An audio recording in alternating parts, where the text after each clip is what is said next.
မင်္ဂလာပါရှင်ဒီနေ့မှာတော့ညဘက်မှာအိမ်မပြောတတ်တဲ့သူတွေအတွက်နေ့ချက်ချက်အိပ်ပျော်နိုင်စေဖို့နီလန်ကောင်းလေးတွေကိုမျှဝေပေးသွားမှာဖြစ်ပါတယ်ရှင်ဆရာမကတော့တော်ဝင်မမပါတိုင်းစေးပညာရှင်တယောက်ဖြစ်ပါတယ်ရှင်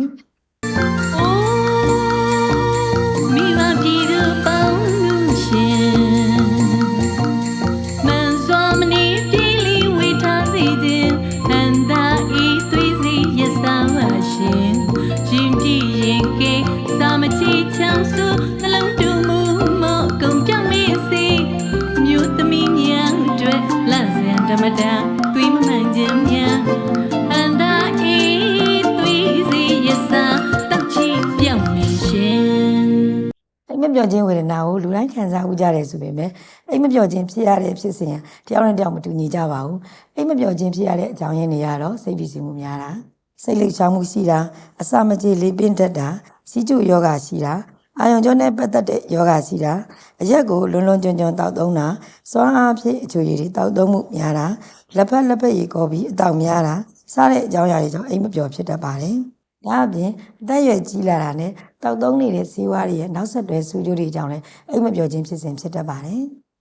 ညဘက်အိမ်မပြောတာဟာတခါတရံမဟုတ်ဘဲနဲ့နေ့စဉ်ရက်ဆက်ဖြစ်လာပြီဆိုလို့ရှိရင်တော့နောက်ဆက်တွဲဆိုးကျိုးတွေခံစားနိုင်ပါတယ်ခံစားမဲ့နောက်ဆက်တွဲဆိုးကျိုးတွေကတော့နှလုံးအားနေတာသွေးအားနေတာမောပန်းနွမ်းနယ်လွယ်တာခေါင်းအောင်ခေါင်းမှုခေါင်းမကြည့်ဖြစ်တာနားဥနားလေထွက်တာအစားတောက်ဖြစ်တာအာယုံစူးစိုက်မှုအားနေတာအားအင်ကုန်ခန်းကြီးနေတာတွေအပြင်စိတ်ပိုင်းဆိုင်ရာကျန်းမာရေးပြဿနာတွေဖြစ်လာတဲ့အထိနောက်ဆက်တွဲဆိုးကျိုးတွေခံစားနိုင်ပါတယ်ဒီလိုအိမ်မပြောတာကြားလာလို့ခံစားမဲ့နောက်ဆက်တွဲဆိုးကျိုးတွေမခံစားခြင်းမှုဆိုလို့ရှိရင်အခုပြောပြပေးမယ့်အစားအစာတွေဦးစားပေးပြီးစားသုံးပေးဖို့လိုပါတယ်ဦးစားပေးပြီးစားသုံးပေးတဲ့အစားအစာတွေကတော့မြင်းခွာရွက်နွားနို့ပြားရည်ပဲမျိုး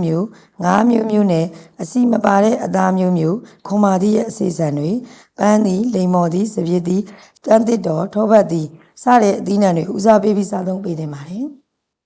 ကိုက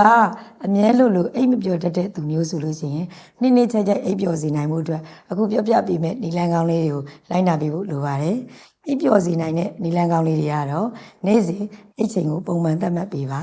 စိတ်ပူစီမှုကိုအတန်းနိုင်ဆုံးလျှော့ချပေးပါမနက်တိုင်းဖြည်းဖြည်းမှန်မှန်လမ်းလျှောက်ပေးပါနေ့စဉ်တင့်တော်တဲ့ကိုယ်လက်လှုပ်ရှားမှုမှန်မှန်ပြုလုပ်ပေးပါညအိပ်ရာဝင်ခန်းဒီအချိန်မှာရေကိုအဝါတောက်တာမျိုးမလုပ်ပါနဲ့